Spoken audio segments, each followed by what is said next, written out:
சட்டுன்னு ஒரு பன்னீர் பிரியாணி பார்க்கலாமா? அதுக்கு குக்கரில் ஆயில் சேர்த்துக்கிட்டு ஹோல் ஸ்பைசஸ் எல்லாம் போட்டு அது கொஞ்சம் செவந்ததும் அதோட ஒரு வெங்காயத்தை ஸ்லைஸ் பண்ணி வச்சுருக்கேன், அதையும் அதில் சேர்த்துக்கலாம். அது கொஞ்சம் வதங்கினதுக்கப்புறமாக்கு இஞ்சி பூண்டு இடித்து வச்சுருக்கேன், அதையும் சேர்த்துக்கலாம்.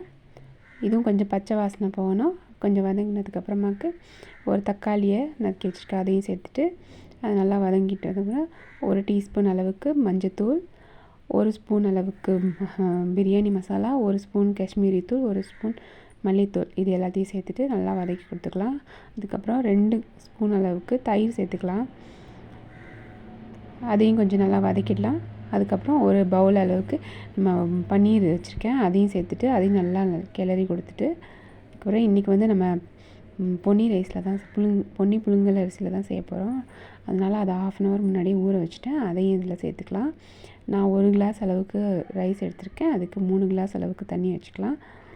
அது சேர்த்துட்டு அதுக்கப்புறம் தேவையான அளவுக்கு உப்பு சேர்த்துக்கலாம். உப்பு சேர்த்துட்டு அப்புறம் ஒரு 1/2 லெமன் பிழிஞ்சு வச்சுருக்கேன், அதையும் சேர்த்துக்கலாம். அது சேர்த்துட்டு அதுக்கப்புறமாக்கு ஒரு கொத்தமல்லி, அப்புறம் புதினா இதெல்லாம் சேர்த்துட்டு கொஞ்சம் ஒரு ஸ்பூன் நெய் விட்டுட்டு அதுக்கப்புறம் கொஞ்சம் கொதி வந்ததுக்கப்புறமா குக்கரை மூடிட்டு 3 விசில் விட்டு எடுத்தோம்னா அதில் சூப்பரான பன்னீர் பிரியாணி சிம்பிளாக ரெடி ஆகிடும். நீங்களும் ட்ரை பண்ணி பாருங்கள். இந்த வீடியோ பிடிச்சிருந்துச்சின்னா லைக் பண்ணுங்கள், ஷேர் பண்ணுங்கள் அண்ட் கமெண்ட் பண்ணுங்கள், சப்ஸ்கிரைப் பண்ணுங்கள். தேங்க்யூ.